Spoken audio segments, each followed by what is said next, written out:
Alright, check this out. Does the Iliad describe some of the leftover catastrophic events that would still be taking place after Earth had its close encounters with Mars and Venus?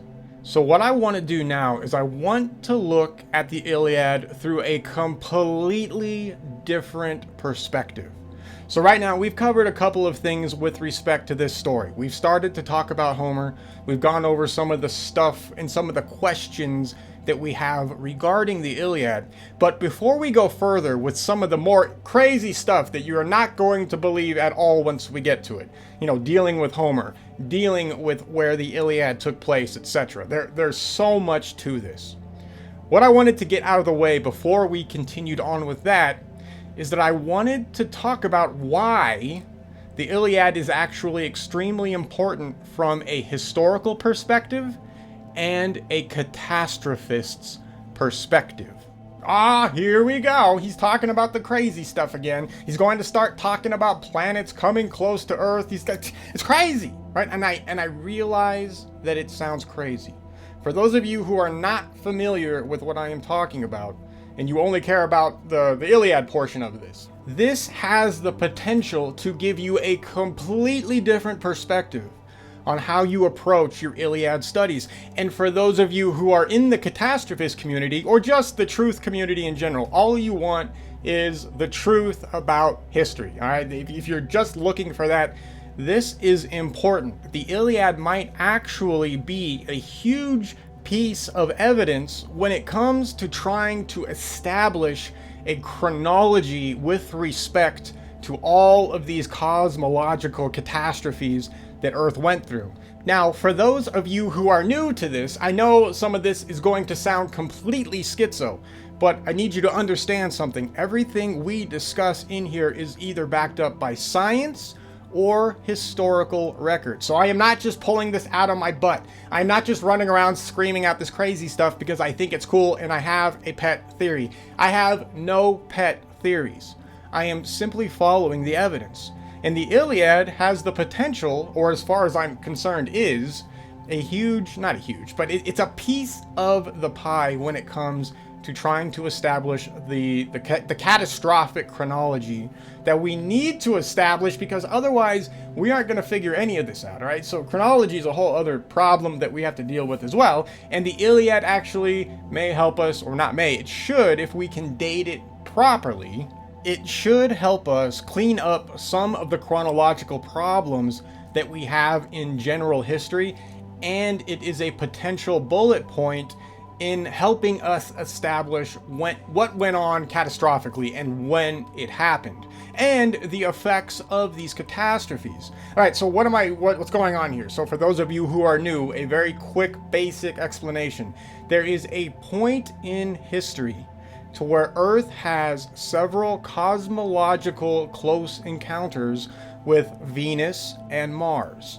And I know that sounds insane, but there's nothing unscientific about this, and all of our ancestors corroborate these facts, all right? The problem that we have is that we don't have the level of detail that we truly need to really establish a play-by-play about what happened in the past, all right? So there is a point in time, not too far away actually, to where Earth has a close encounter with Mars.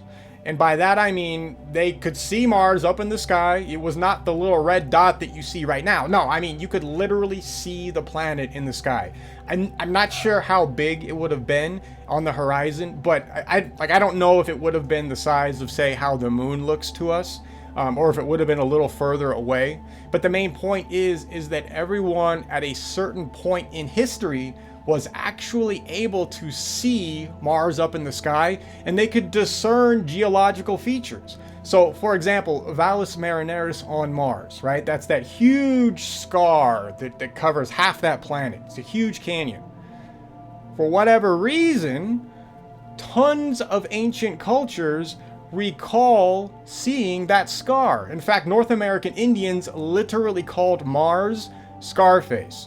He was a warrior god with a huge scar. What is this? Why, if nobody could see this, for example, in North America, the North American Indians, if they could not see Mars, how the hell did they know it was A, a planet? They do describe it as a planet, by the way. And B, how would they know one of the geological features on the planet? Right? If you go outside right now, you are not going to be able to see any geological feature on Mars whatsoever. In fact, I would challenge the vast majority of people to see if they could even find Mars in the sky. Most people can't even find this damn planet. So for the fact that we find cultures all over the world being able to identify geological aspects of a planet that's supposed to, be way the hell out, it's just too crazy, right? It doesn't make any sense, but the history is what the history is. So that claim that North American Indians, for example, and there's tons of other cultures, I'm just using them for an example because most people do not think about North American Indians really being, having a grand understanding of what was going on. A lot of historians really do push aside their history, which is sad because their history is amazing. Like when you actually listen to what they're talking about, anyway, okay. So I'm getting off point. Anyway, my point of that whole situation was just to set the stage. At some point in time in Earth's recent history, we had a close encounter with Mars. Now, Mars was not the only planetary body described in this close encounter. We have two other planets that play a large role here. Potentially others, but I can't place names to some of these. I don't know, man. It gets a little weird, so we'll talk about some of that as well. Either now or I don't know, we'll get to it. Anyway, there's a particular time in Earth's history that the orbits of Venus crosses over Earth and Mars potentially as well, but I don't have any proof that Mars technically crosses Earth's orbit. We know for a fact that Venus would have crossed Earth's orbit several times, but that event would have taken place before the event that we are going to discuss relative to the Iliad. All right, you still with me? The craziness? All right, so it gets even crazier. So basically, Earth finds itself in a cosmological position to where it is essentially dodging other planets. And vice versa. Other planets are trying to dodge Earth, and there's a whole situation that goes down. This situation takes place over the course of a few thousand years. There's all kinds of catastrophic events that go on.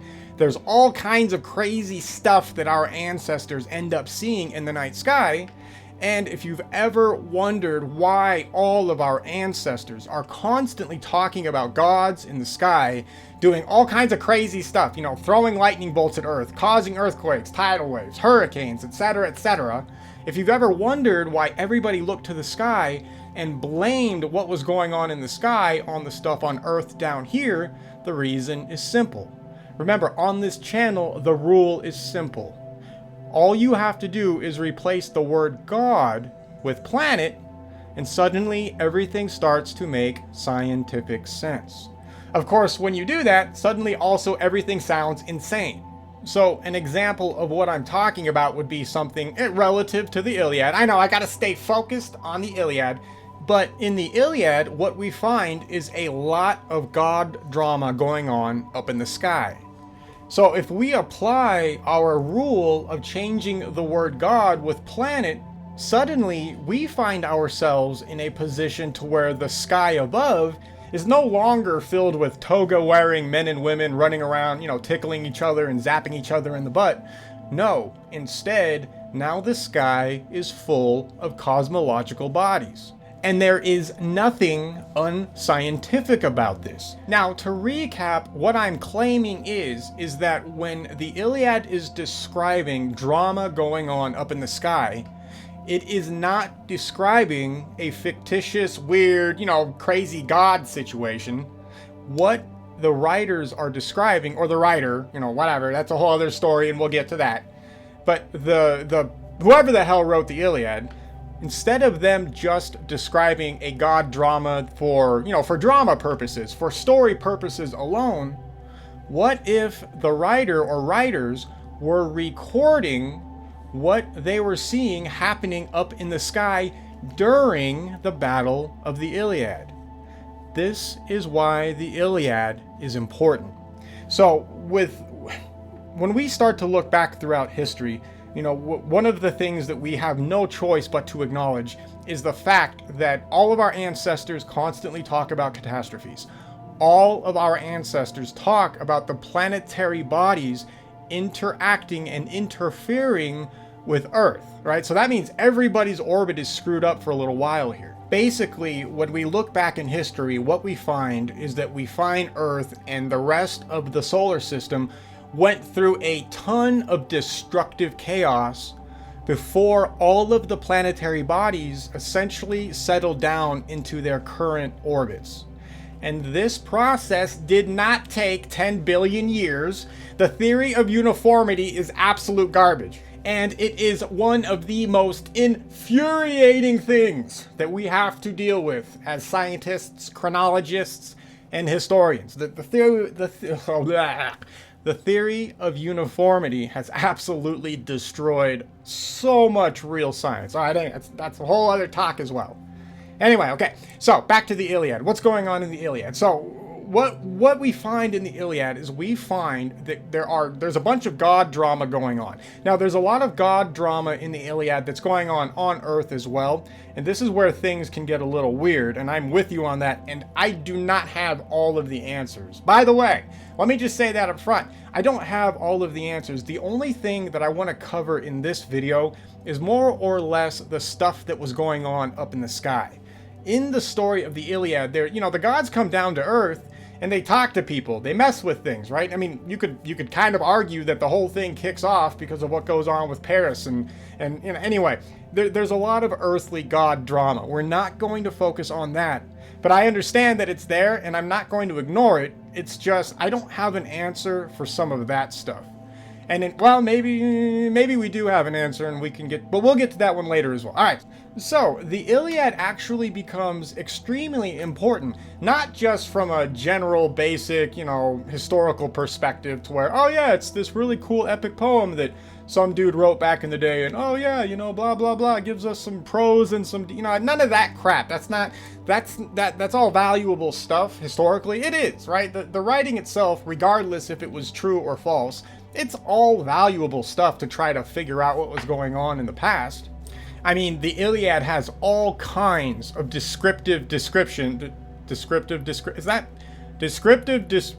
do something else. The Iliad has a myriad of descriptions with respect to historical description. Look, the Iliad has a lot of good details with respect to visualizations of things that may have existed in the past. Like, there's a lot of good historical stuff in the Iliad. Of course, it will help when we try to figure out when the Iliad actually took place, but we're not going to do that here. That's for later. Let's get to the point of the show.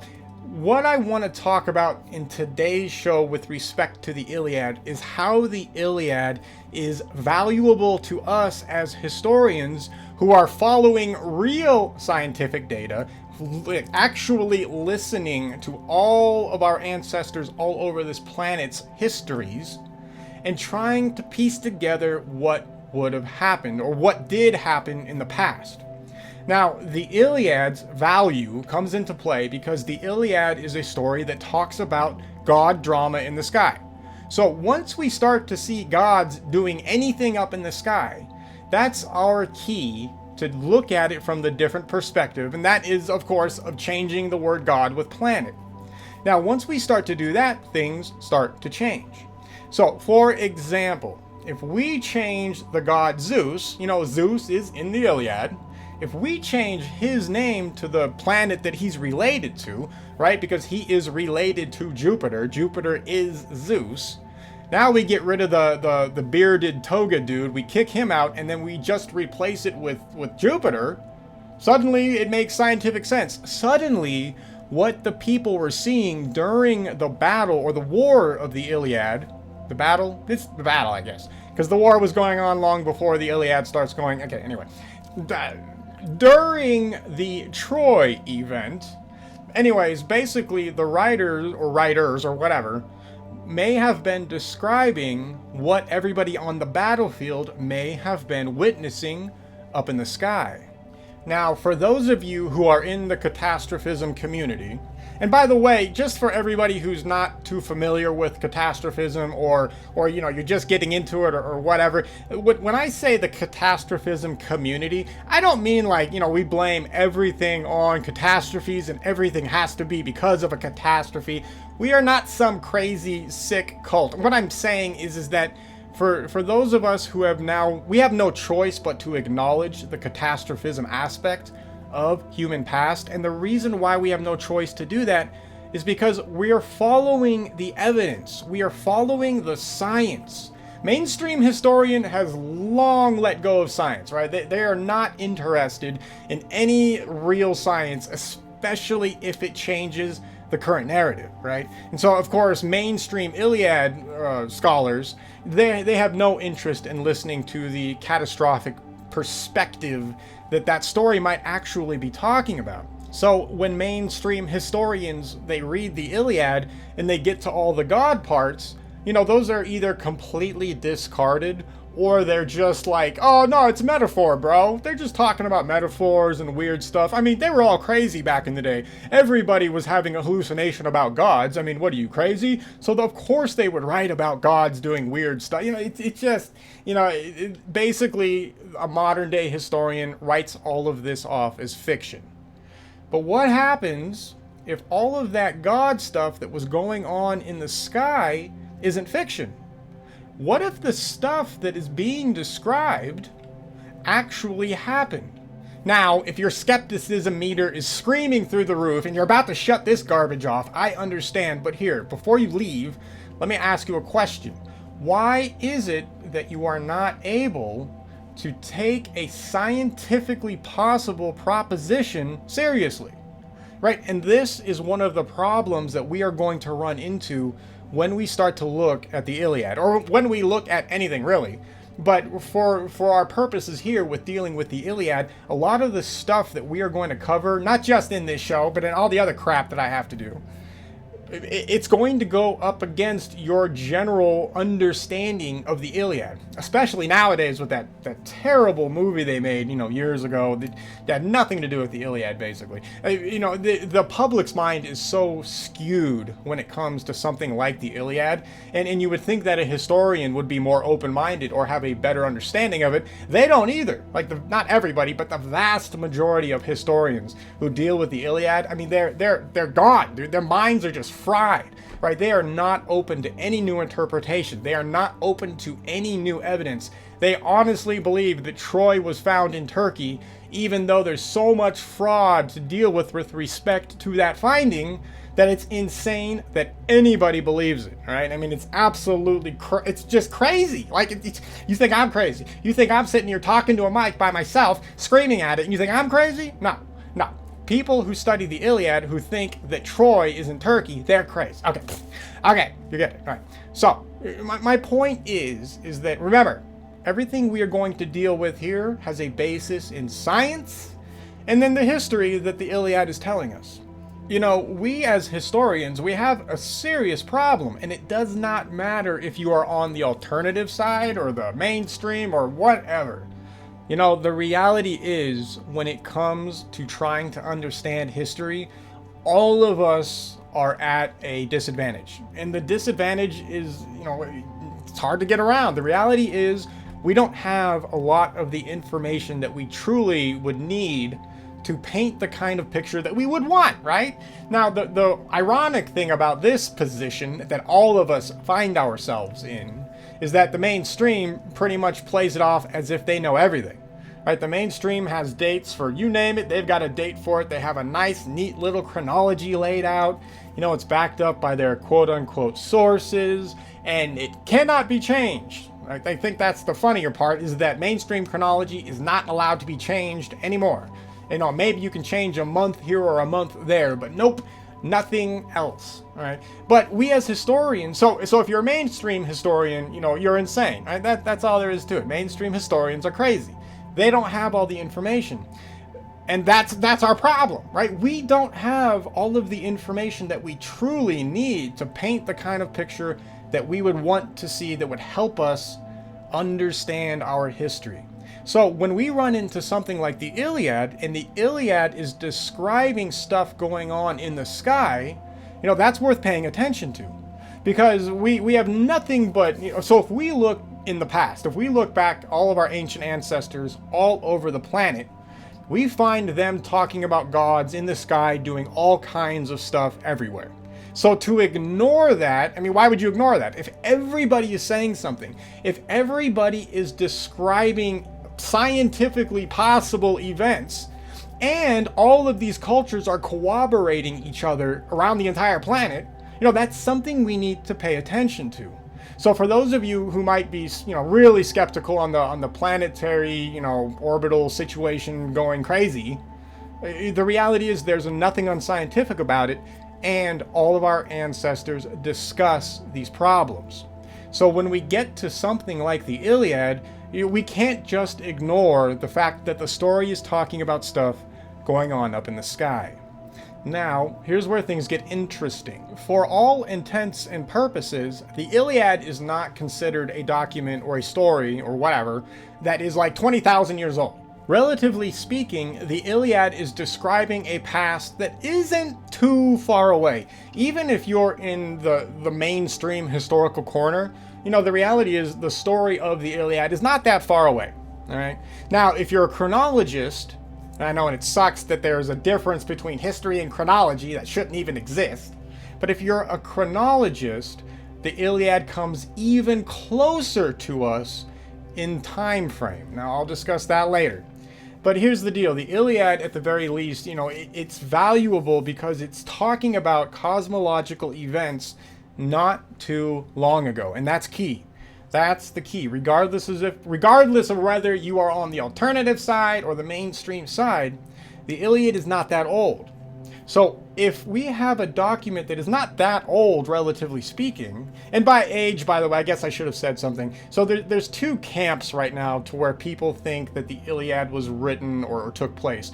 One is the 1100-ish BC era, and the other camp is between 400 to 700-ish BC era. So those are the two sides. And there's more details there. That's just a very generalization of those two positions, but it expresses the point, right? That's not really that long ago, especially if you are a believer in uniformitarianism, right? This is nothing to those guys. Uniformitarianists, this is yesterday, basically.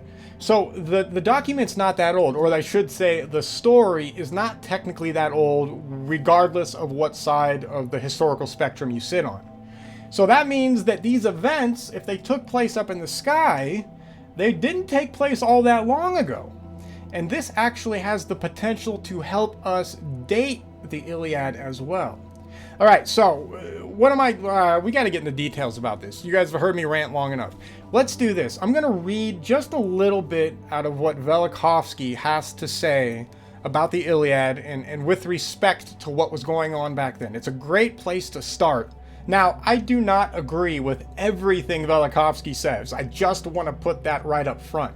But with respect to the Iliad, I don't really have any problems. In fact, the only problem that I have with Velikovsky's take is his chronological perspective. But we'll get into that after we read this. All right, so let's read this little blurb, because he says it better than I could ever say it, and you might as well get it from somebody who actually is intelligent instead of me trying to paraphrase, all right? And you guys trying to figure out my slop. See, I'm doing you guys a favor. See, I love everybody. I'm gonna let you guys listen to somebody who isn't stupid. See how benevolent I am? I'm such a nice guy. All right, so let's start with this section. This is a section called When Was the Iliad Created? And this is by Immanuel Velikovsky out of Worlds in Collision. All right, so to this day, it has not been established at what date the Iliad and the Odyssey were composed. Even ancient authors differ greatly in reckoning the time when Homer lived. It was estimated to be as late as 685 BC, and this was the historian Theopompus, he says that, and as early as 1159 BC. And that would be from quotes from Philostratus. Philostratus? I don't know. Philostratus. Herodotus wrote that Homer and Hesiod created the Greek pantheon not more than 400 years before me. Me being Herodotus, by the way. Not me like right now. Herodotus. He was not more than 400 years before Herodotus. Okay, you get it.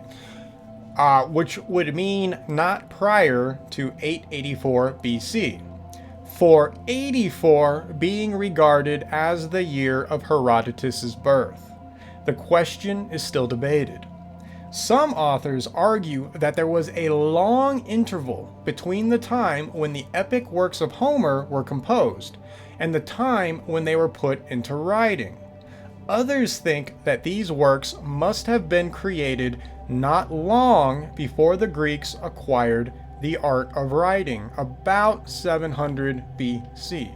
Now, chronologists, you know these dates are all messed up, but I'm not going to challenge the chronology. In fact, no, let's do this really quick. A side note. I will challenge the chronology.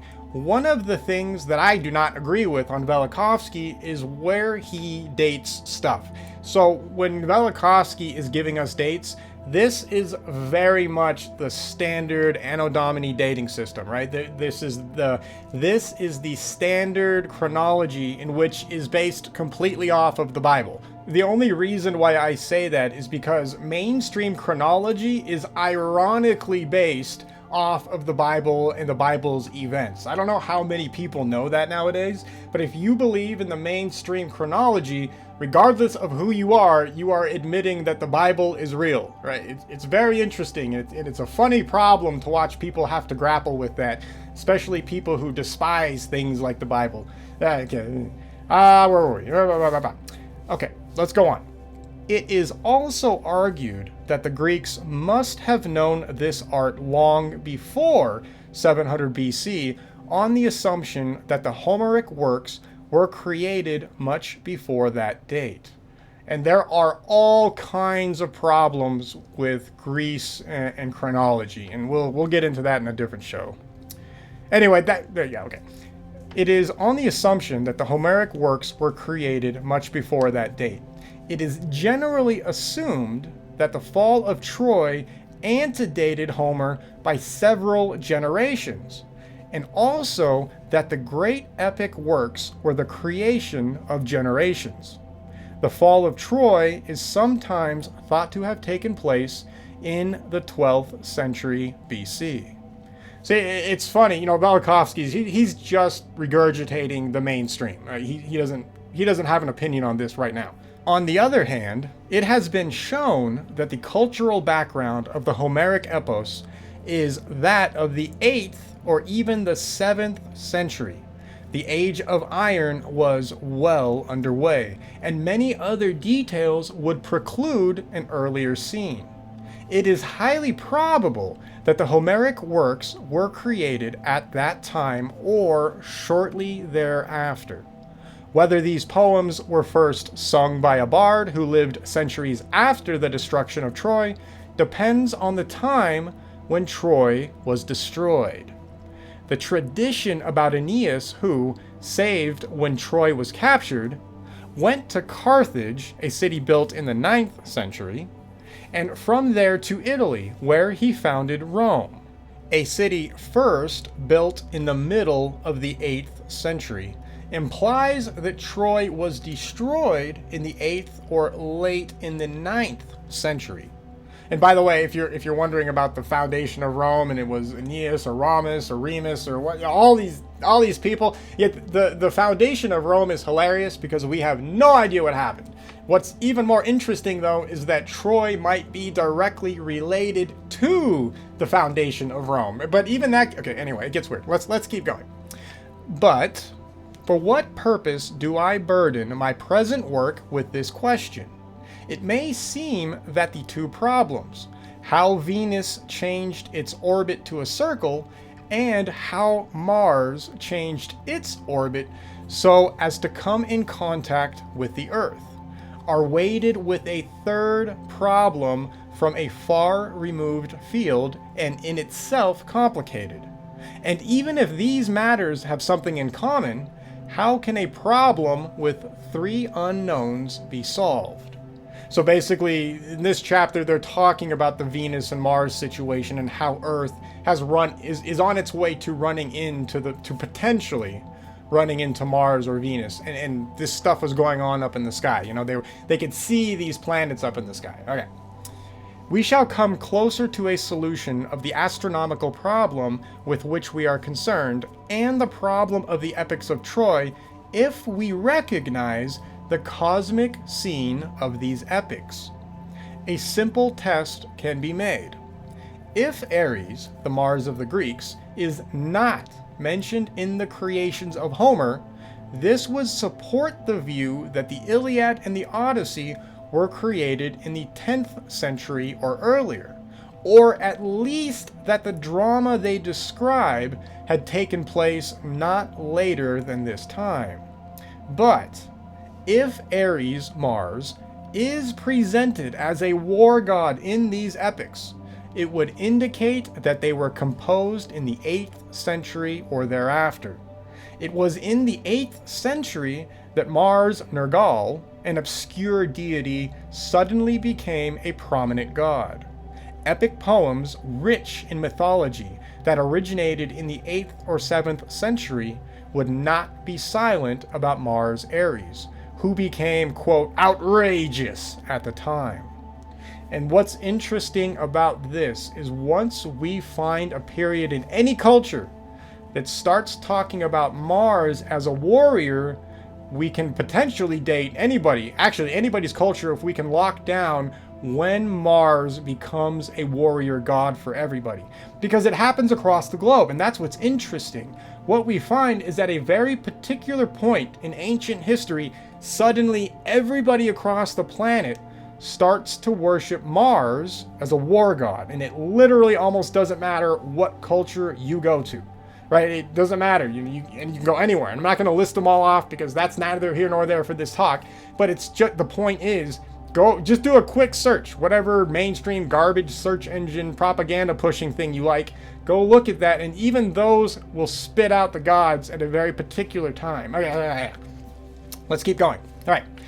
With this yardstick at hand, the epic poems of Homer must be re-examined. The task will not be difficult. The Iliad is full of descriptions of the violent deeds of Ares. In this epic story is told of the battles which the Greeks, besieging Troy, waged against the people of Priam, king of Troy. Deities took a prominent part in these battles and skirmishes. Two of them, Athene and Ares, were by far the most active. Athene was the protectress of the Greeks. Ares was on the side of the Trojans. They were the chief antagonists throughout the epopee. At first, Athene removed Ares from the battlefield. Quote, "And flashing-eyed Athene took furious Ares by the hand, and spake to him, saying, Ares, Ares, thou bane of mortals, thou blood-stained stormer of walls, shall we not leave the Trojans and Achaeans to fight?" End quote. She led furious, that was a she, there's my she voice, okay. She led furious Ares forth from the battle, but they met together in the field. Quote, "Furious Ares was abiding on the left of the battle. Aphrodite, the goddess of the moon, wished to participate in the war also, but Zeus, presiding in heavenly Olympus, told her, quote, Not unto thee, my child, are given works of war, nay, follow thou after the lovely works of marriage, and all these things shall be the business of swift Ares and Athene." Unquote. Yeah, that's my Jupiter voice. I suck at voices, if you didn't notice. By the way, so before we even go further, so check this out. Right now, we have established 4 potential cosmological bodies being described, being visible during the Battle of the Iliad. Right, so we've got Zeus, who is Jupiter. We have Athene, who is Venus. We have Ares, who is Mars. And the problem that I run into, and I have not found a good answer for this, though Velikovsky will give us one, but I don't know if I agree or not. We have the fourth body up in the sky is Aphrodite. And Velikovsky will consider Aphrodite the moon. I'm not against it, but it gets weird because people try to make it sound like Aphrodite was Venus, which kind of makes sense because usually Venus is a god of love, right? I mean, you know, and Aphrodite kind of the same thing. I don't know, man. It gets weird. Let's keep reading and we'll see what's up. But there's issues. See, there's even issues with real history when we're trying to figure stuff out. We just don't have these answers, and I don't have a good answer for the Aphrodite problem. All right, we'll keep going.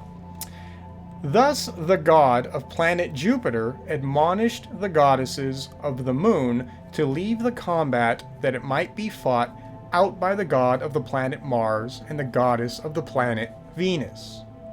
Phobos Apollo, the god of the sun, spoke to the god of the planet Mars.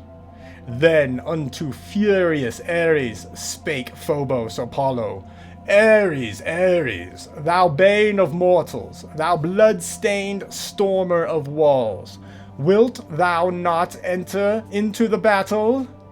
And baneful Ares entered amid the Trojan ranks. He called, How long will ye still suffer your host to be slain by the Achaeans?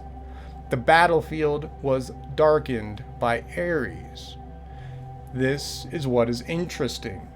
We now have, if we're going to say Ares is Mars, Mars is a planet, suddenly we are having a planetary body affecting the planet of Earth by darkening the battlefield. So let's keep reading and see what he says about this. All right, this is a quote. And about the battle, furious Ares drew a veil of night to aid the Trojans. He saw that Pallas Athene was departed, for she it was that bare aid to the Danaans.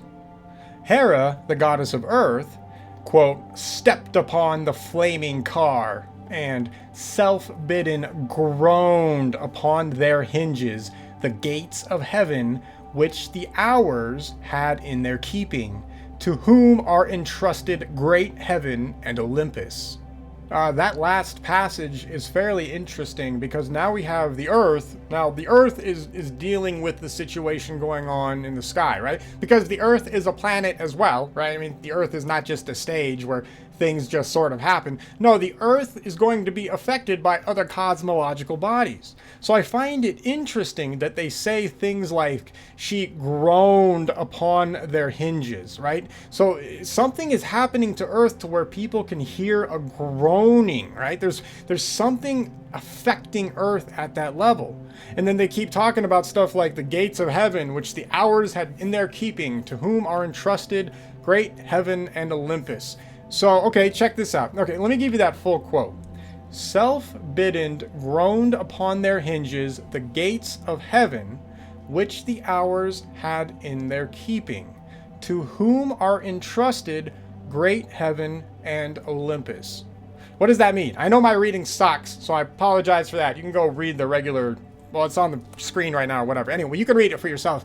But what's going on here? What are they describing? When a mainstream person reads a passage like this, it's nothing to them. They just, oh yeah, God's doing crazy God stuff. Whoever wrote the Iliad's dumb, they just believe in weird stuff. Let's move on to the battles, right? They don't even think about it. But what's being described here? Right now, we have a cosmological situation to where Earth is in the midst of several other gods or other planets, Jupiter, Mars, Venus, the Earth, and everybody's doing something, right? They are definitely not in their regular motions. We have these planetary bodies interacting with Earth. If that's happening, we would expect Earth to have some sort of a reaction, right? And that's exactly what's being described here. So the Mars event that happens to planet Earth, it's being described, interestingly enough, here in the Iliad. What the Mars event is supposed to have done, according to everybody all over the planet, is that when Mars came close enough to Earth, that the Earth's magnetic field and Mars is at the time Mars would have had a magnetic field. That's gone now, right? And we know why it's gone now as well. This is kind of maybe actually how it was taken out. But when Mars had a magnetic field during this particular time, once those two magnetic fields touched, right? Once they interacted with each other, they would have immediately started to affect one another. Right, and so as a side note, I realize that when a lot of people start to think about these planets and stuff like that, they think, oh, what, you think that Mars hit Earth or something? No, not even close. None of these planets, so far as I'm aware, collided with each other. There was no physical impacts. The reason why everybody goes towards the impact explanation is because that's all mainstream science knows, right? The vast majority of people in the Western world have been indoctrinated with only a couple of tools that cosmology has to explain destruction. And one of those tools is just impacts, right? Everything has to be an impact. If you see a crater, it's an impact. If you see anything like a canyon, it must be an impact or something. Everything is an impact, right?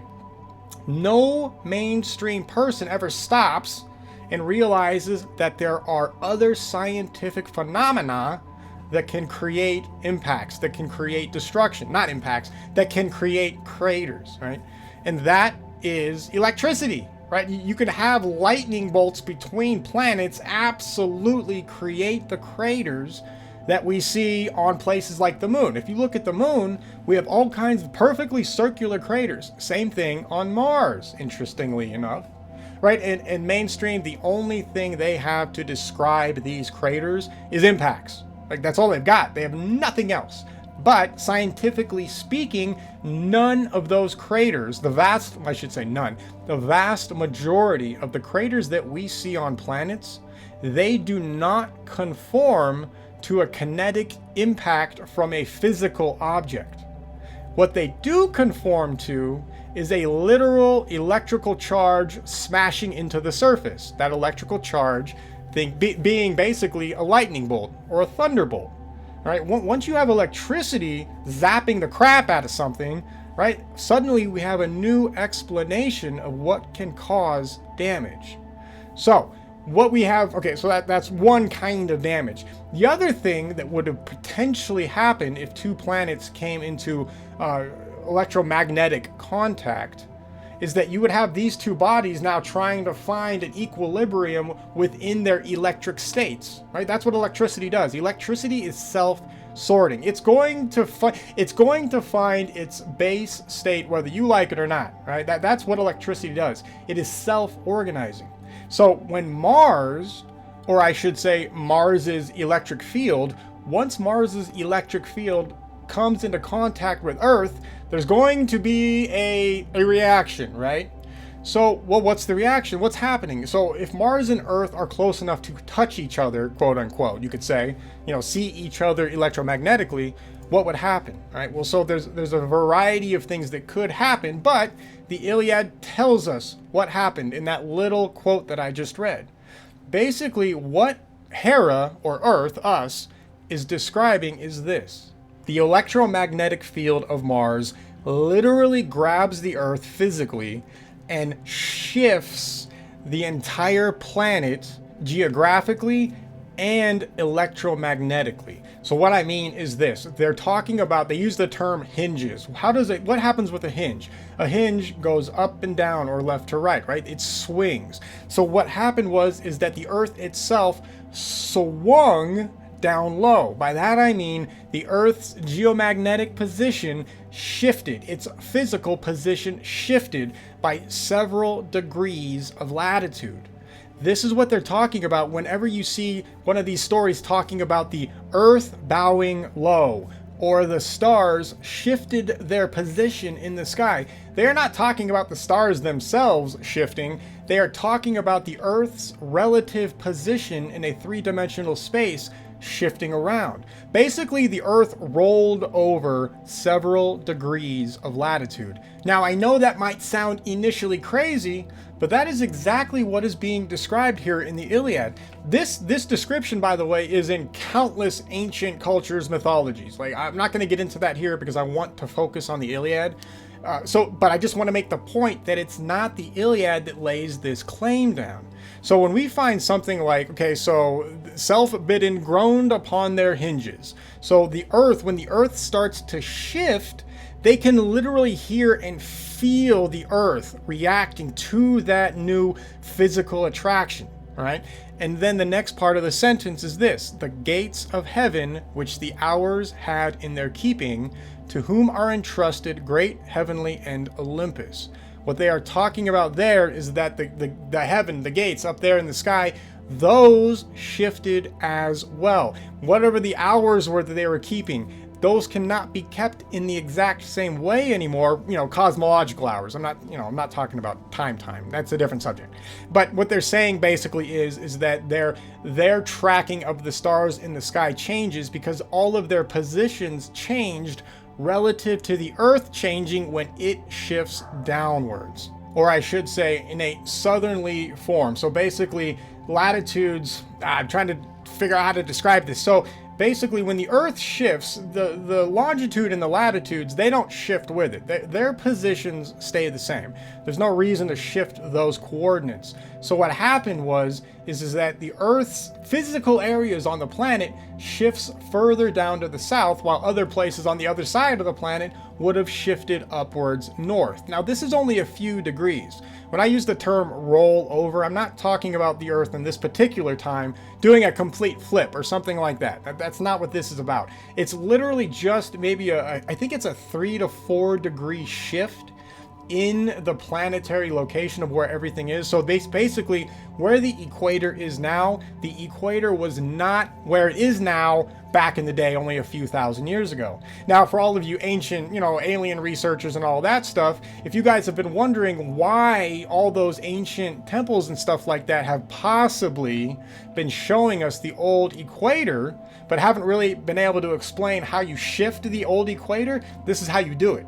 You have a planetary body, an electrically charged planetary body that comes close enough to interact with Earth, and because they are oppositely charged, what happens to them, right? They pull towards each other, and as they're pulling towards each other, it's not just that they come together and connect, they will rotate and shift close to one another. Now, ultimately, there's no actual collision here. They're not close enough to get that kind of a connection, but they are close enough to physically alter each other's latitude positions at the time.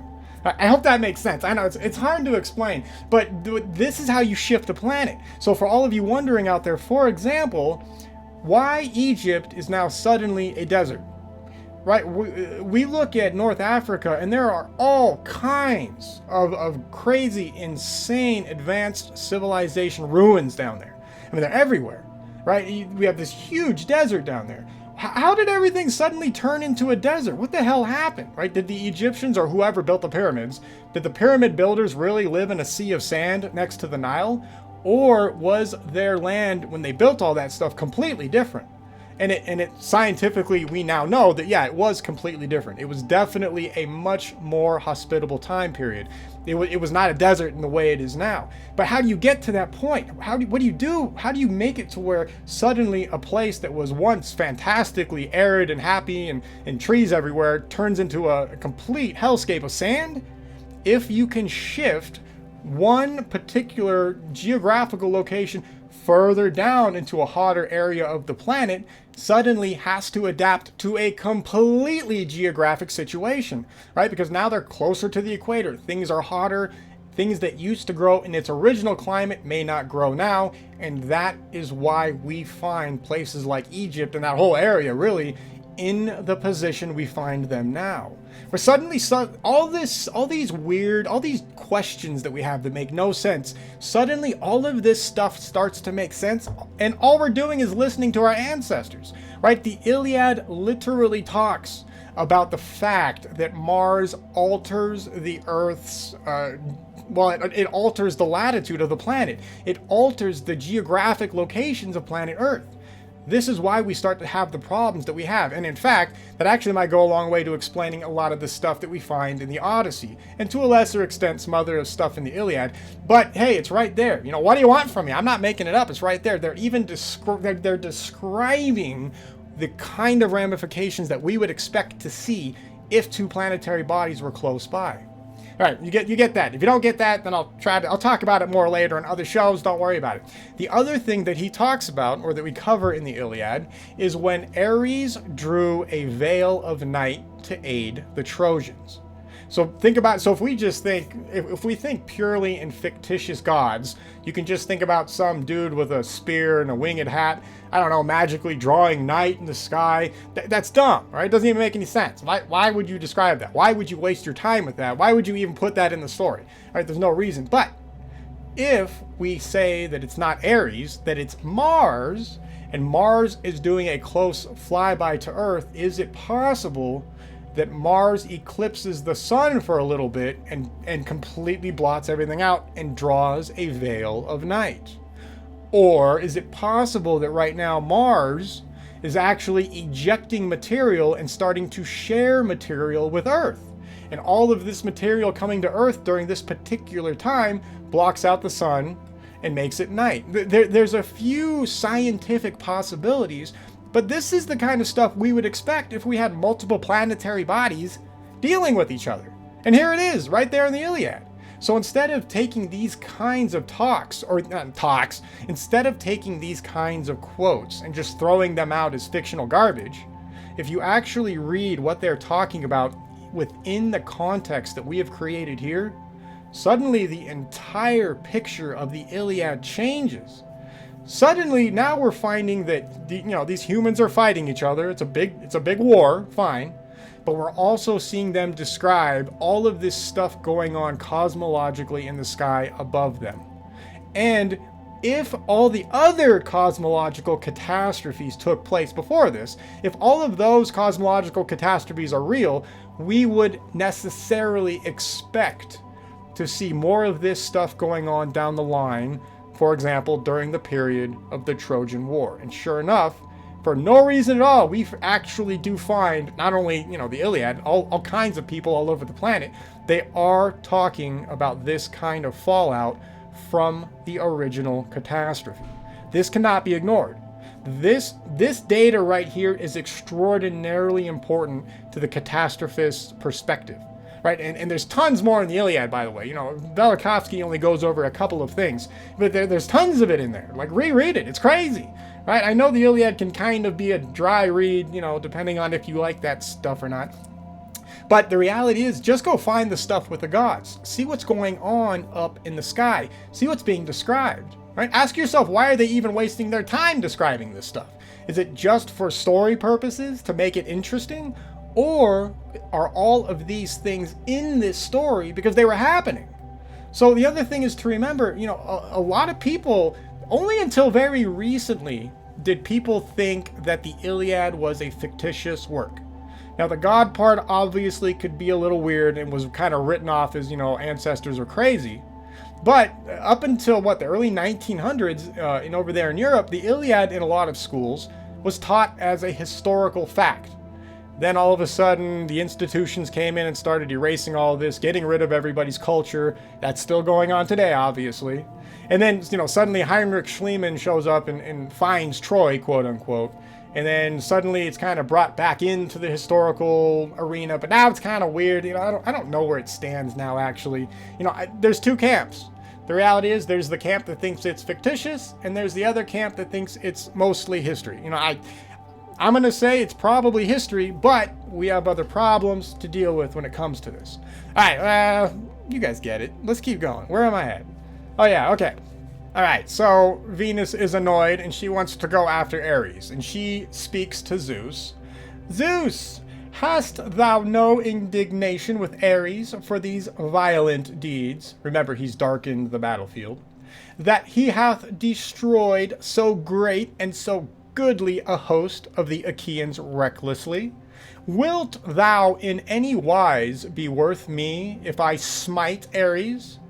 And Zeus replied, Nay, come now, rouse against him, Athene, who has ever been wont above others to bring sore pain upon him. So came the hour of battle. Then Pallas Athene grasped the leash and the reins, and against Ares first she speedily drave. Athene put on the cap of Hades, to the end that mighty Ares should not see her.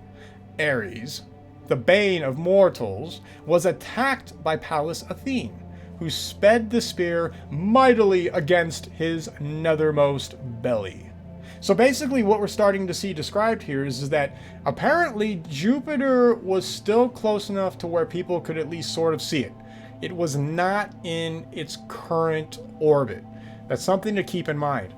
Aphrodite's on the scene. I don't know who Aphrodite is. Like I said, Velikovsky believes Aphrodite is the moon. That's not impossible, and I'm down with it to a degree. Yeah, I guess I kind of lean in that direction, but I don't know for sure. There are other good scholars out there with respect to this situation that think otherwise. And we'll deal with that some other show. I'm already talking long enough, and I don't even know what I'm saying anymore. Okay. Anyway, so the story is talking about Venus, Pallas Athene, now chasing after Mars. Why? What is this? What's going on, right? So if you read it from a fictitious perspective, you think, oh yeah, each, Mars and Venus, or sorry, Ares and Athene have chosen sides, and so they're fighting just like the Achaeans and the Trojans are, right? That's how mainstream people will write this off. But if we have a cosmological situation where multiple planetary bodies are basically in the same area, they're all going to be interacting with one another. Don't forget that Venus also has one hell of an electromagnetic field, doesn't it? So you have 3 planetary bodies with electromagnetic fields in close proximity to one another, and so you better believe that they are going to affect each other's movements. Not just each other's orbits and movements, but they're going to affect the physical position on where the planet is currently rotated, and we actually come to a point to where the planets start to attack each other. So right here, what we've already covered, he starts talking about Venus having a whip. She puts on the cap of Hades, right? What is all of this going on? She grasped the lash and the reins, and she goes after Ares, right? She goes after Mars. What is all of this? What's happening?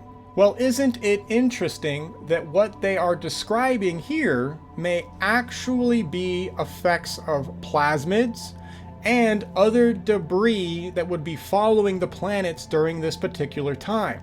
So, for example, there's a point to where, so this is later in all the catastrophes that have already gone down. So there's basically still a lot of debris hanging out in the solar system. It has not been cleaned up to the degree that we see nowadays. So back in the day, people are describing other bodies, smaller bodies, surrounding Venus and surrounding Mars. Now, these smaller bodies may actually have been emitting plasma streams, to which, when our ancestors were looking up at them, our ancestors took the planet as like the driver of the coach, and the smaller little moonlets or asteroid bits and stuff like that had streamers coming off of them, preceding the planet.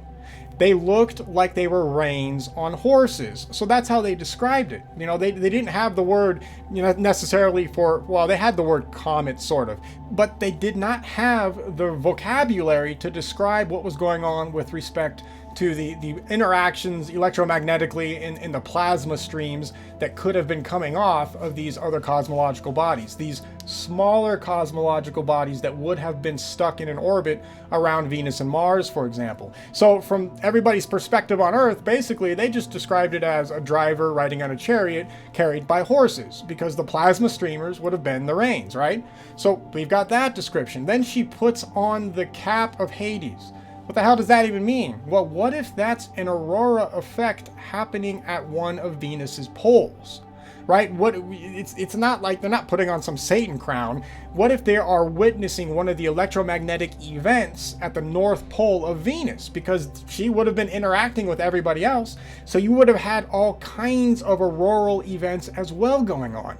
So that means our ancestors would have been able to see auroras on planet Venus while it was coming close to Mars. Isn't that crazy? Like, it's absolutely insane, but it's right there. They are describing this, and everybody else describes this exact scene as well all over Earth. It's absolutely insane. So we can't ignore it. So we can actually take what they're saying in the Iliad about the gods seriously. And if we look at it from a scientific perspective, right, if we had all these planetary bodies interacting with one another, we would expect all of this kind of electromagnetic events to happen. And sure enough, they are being described. Like, they're right there. Isn't that amazing? It's absolutely insane. It's right in front of us, but nobody's paying attention to it. Okay, so where are we at? Let's keep going. All right, we'll keep going, but we're running low on time, and I have other crap to do today. So here, let's just we'll go over a couple more parts, and you get the point, right? You see what I'm saying? Like, the main point of this was to show that the Iliad has a ton of catastrophism in it, but nobody paid attention to it. But this catastrophism may be the key to building a legitimate chronology. All right, so anyway, Venus is going after Mars right now. Like, she's pissed. She's running after him. And Zeus said it was okay. All right, so what do we got? Ares, the bane of mortals, was attacked by Pallas Athene, who sped the spear mightily against his nethermost belly. The brazen Ares bellowed loud as 9,000 warriors or 10,000 cry in battle when they join in the strife of the god of war. Even as a black darkness appeareth from the clouds, when after heat a blustering wind aroseth, even in such wise did brazen Ares appear, as he fared amid the clouds unto broad heaven. See, this is it's insane. All right, so basically what we have here is we have Venus attacking Mars, essentially, with a lightning bolt. And we also have the effects of the darkness spreading over Earth, right? So I'm going to guess it's probably more of a debris situation, because they're talking about clouds and everything, and a heat blustering wind. How do you like that? Dude, the planets are even affecting Earth like that. They can feel the heat from the planetary effects of all of these electromagnetic interactions. All of these little details are being described by Homer, or whoever the hell wrote it. Isn't that fascinating? I mean, these are the kinds of effects we would expect to see. If we have these planets interacting, we should see stuff like this, and sure enough, here it is, right in the middle of a battle, and they are describing it in a scientific manner. Absolutely insane, all right? And we also, not only are they feeling the effect, not only are they seeing the effect, they are hearing the effect. They could literally hear what happened when Mars got smashed with a giant thunderbolt from Venus. By the way, this is probably where Valles Marineris comes from, because the impact that these guys are describing, that everybody sees happen, would probably be more than enough to create that scar. So you would have had one hell of basically an electrical charge surge smash into Mars from Venus. And that's how you get all those interesting scallop effects. That's how you get that kind of galaxy look in that entire canyon. It's literally an electromagnetic effect, and our ancestors saw it. In fact, what's even more interesting is they were able to see it through the gloom of the clouds. It was so bright, and it was so effective, and it was so hot. I mean, that's how hot that event was, and that's how close planet Earth was to that event. By the way, this is also probably where Mars loses its electromagnetic field and the vast majority of its atmosphere. So for all of those people thinking that there was some sort of a nuclear war that happened over there or whatever, you literally don't need any of that. Our ancestors already tell us what happened to Mars. Now, I don't know if there was life there or not before that. I have no clue, and I have no position on that right now. But to get Mars into a state that we find it in right now, no atmosphere, basically a desert wasteland, what created that? A lot of people moved towards the nuclear war situation. We don't need that. We have a natural, scientifically factual perspective that may answer the question as to why Mars is the way it is. When Venus has a close encounter with Mars, and she has a couple of encounters, by the way, but one of them is ultimately destructive. And it's probably this particular attack that absolutely annihilates the magnetic field and annihilates the surface and gets rid of the atmosphere. How do you like that? We don't need any other crazy conspiracy theory. We can use real science backed up by our ancestors' testimony to prove what happened back in the day. And don't forget, this didn't happen that long ago either, right? So the memory is still relatively fresh. This did not happen 10 billion years ago. This was like 1,500 years ago. With chronology, it gets even weirder, and we'll have to discuss more of that with the Iliad later. And okay, you know what? We've talked long enough. You guys get the point. We can continue doing more of this because this is a cool topic. I like talking about it. But we're already past an hour. So basically, the Iliad is actually a gateway into possibly understanding and being able to date one of the major cataclysms that Earth goes through. One of the Earth-changing cataclysms that we go through, right? This is where Earth probably got its wobble.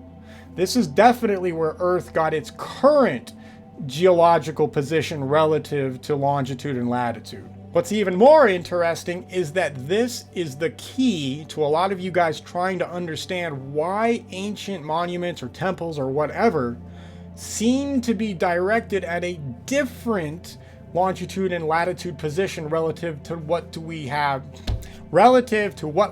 today. So mainstream archaeologists and historians just write off our ancestors being stupid. They couldn't calculate stuff.